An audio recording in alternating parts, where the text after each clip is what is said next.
Now, our first review of the evening is going to be of Shaun the Sheep, the movie. The most clumsy titled movie of the year thus far.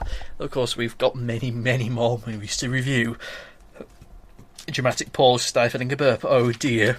Right, so this is the latest movie by Aardman Animation. You may know them from Chicken Run, or Wallace and Gromit, or that weird Flushed Away movie they did a few years ago. Their only venture into CGI, which was wholly forgettable. Now, I have to say that, in all honesty, I absolutely flipping love this movie from start to finish. I can't even swear to say just how much I love this, because it is just so sweet. It is a lovely, wonderful little movie. Now, I feel the need to read the little online synopsis for this in cliched voice-over voice, because it is just so cliched voice-over voice. It goes like this. When Shaun decides to take the day off and have some fun, he gets a little more than he bargained for.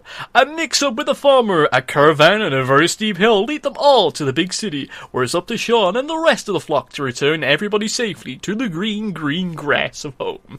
Now, that is the only real cheesy thing about it, the entire movie itself, because it is just this wonderfully amazing movie to actually watch. From a technical standpoint, because it is a stop-motion movie. It is plasticine, it's just lumps of clay moving on the screen, yet the environments it live in are just so wonderfully well made and well realised.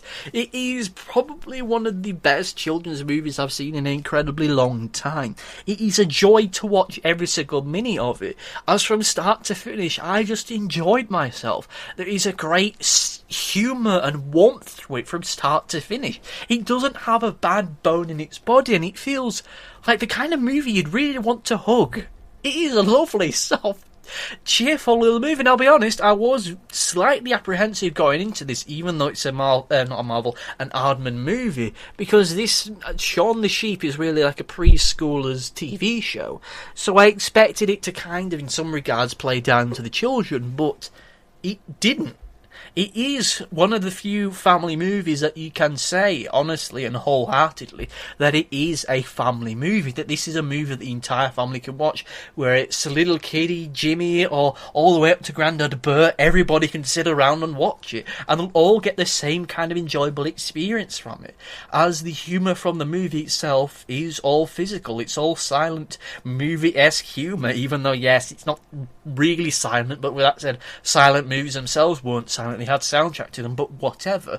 It's remarkable watching it, of course, from a performative angle, if you could call it that, from the way that the actual clay figures themselves are able to convey so much with just the odd look and physical gesture.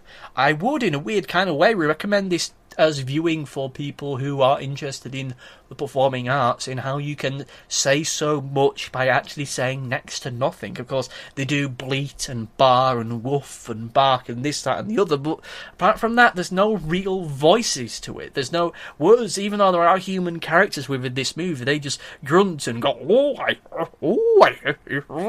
rather than actually say anything coherent, which kind of sounds like me after I've had one too many ciders.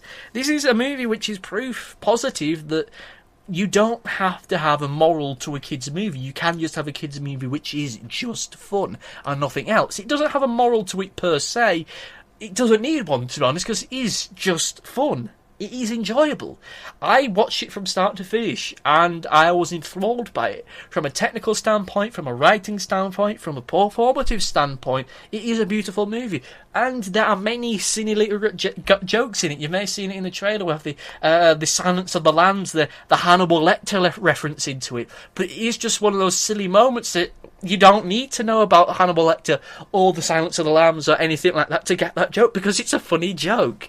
This is a wonderful movie. I cannot say anything more about it other than watch it. If you're at all interested by it on any level, watch it. If it's a movie that you would like to take your kids to, if it's a movie that you want this to be your child's inaugural visit to the cinema, then take them to it. It is a magical movie to watch from start to finish. I can't say anything more about it. If you want to watch it, then watch it, and you have to watch it. Aardman have had a few issues in the past to do with money, so it's vital that you see this movie and you seek what you can, because companies, film studios like Aardman need support. Forget worrying about the big name movies, the Marvel and whatever. Forget about that. It's Aardman who are going to get it in the neck if this thing doesn't sell.